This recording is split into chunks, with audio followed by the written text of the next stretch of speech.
So we have one more water management talk before we move on to a break in our keynote. And this is Shaku Nair, who's speaking about water management and pest management. What's the connection? Do you want to make a phone mic or use this one? Okay.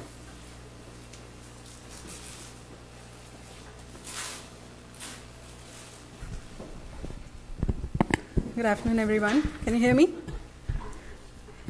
It's great to be here. Thank you for the opportunity. And this talk, what's the connection between water management and pest management? I don't know if there's been another talk on plants, something related to plants. Maybe not. Okay. So, we know the power of water, right? I should probably have put a picture of the Grand Canyon there. But this is a good picture. It's a historic picture, and it has the famous phrase, Arizona grows where water flows. I'm sure every one of you has heard about that. And we have a water-saving culture in Arizona. As most people that live in a desert, you know how precious. It's probably our most precious resource, right? So we are inherently aware that it's precious, it needs to be conserved. Or do we? Do we really know that? Because in spite of that, we continuously see situations like this on a daily basis, right?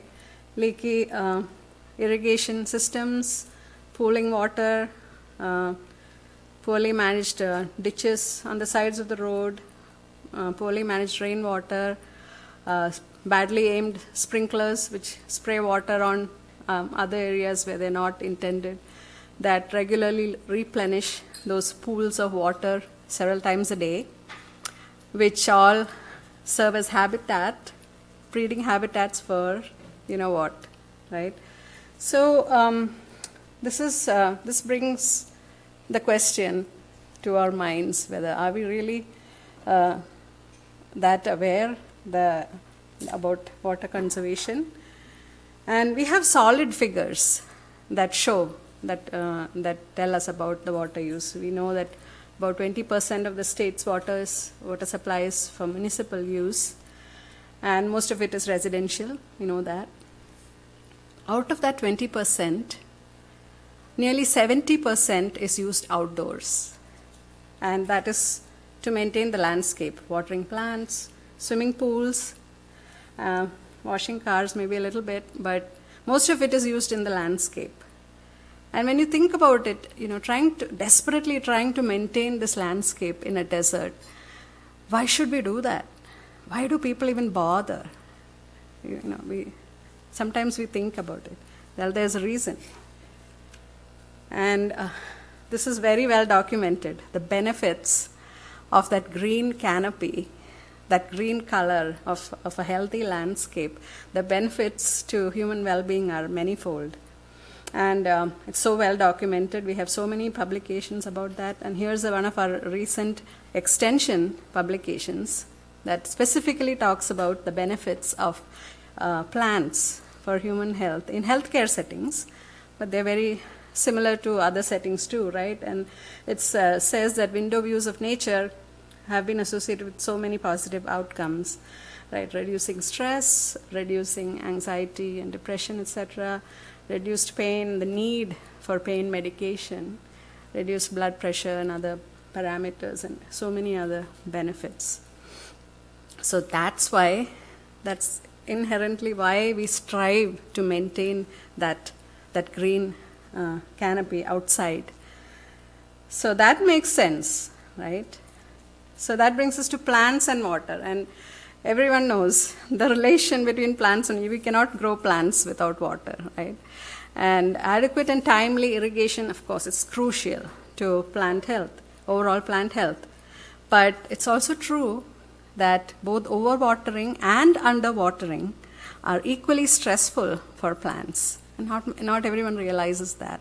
We think we are helping plants by overwatering, but actually we're stressing them out, especially plants that are not adapted to the desert conditions.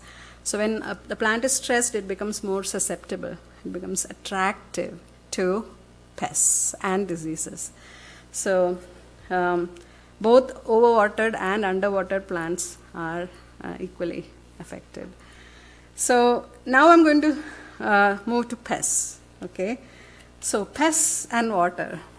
What's the connection between pests and water? Well, pests are living entities, just like all of us, and water is critical to their survival.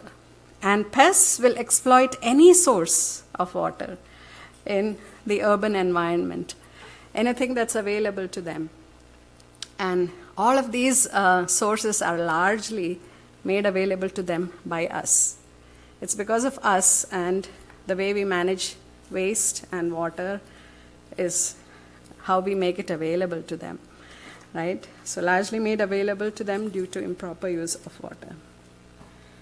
And what are some of the ways that pests utilize water? What immediately comes to mind, right? All of the breeding habitats for mosquitoes. And then the other pests too, rodents and plant pests too, that utilize the water. So that's just an example, but there's food for thought there. Okay?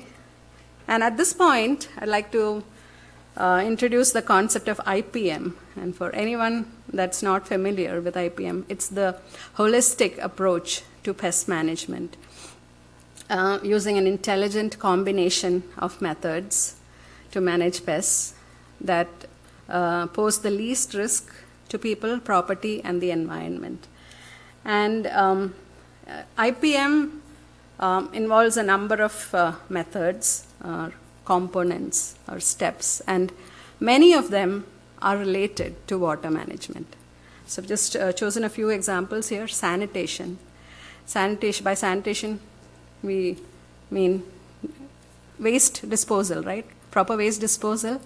And along with that, we remove all kinds of containers or anywhere that water can pool, right? Exclusion, another very, very important component of IPM. By exclusion or in exclusion, we are preventing pests from accessing what they're looking for, namely water and food.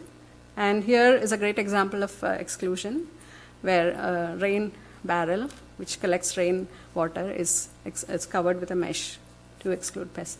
Habitat modification, another great method, whereby the water in that container is being dumped, so there's no habitat there for mosquitoes to breed. So thus, water management is very closely and intricately tied to pest management. And if you look at it, if you look at the literature and your own personal experiences, you'll find that both water management and IPM have strong connections to human well-being, right? So if you think of a pest-free environment, people feel good in that environment, right? And also if you're in an environment where water is managed well, you feel good. And the two are rarely considered together. And there are studies that actually prove, the most recent one being the one from the University of Florida actually, which shows that high engagement in IPM corresponds to greater water conservation. So with this background, I've been trying to build up collaborations with all of these different agencies and organizations. And through this presentation, I'm hoping to stir some thought and invite collaborations to work together in this direction, and by way of collaborating on grants, writing publications, policy decisions, and activities like that, and to find answers to some questions about all of this, how to connect water management and pest management. Hopefully in a future One Health Symposium, I'll be here, I'll be back to present on some of the results that we found. So with that, that's my contact information. So if anyone of you wants to reach out and discuss more about this, you're most welcome. I look forward to it. Thank you. Thank you.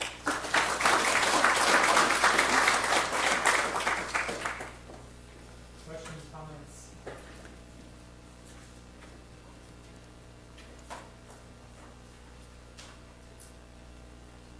All right. question? Thank you.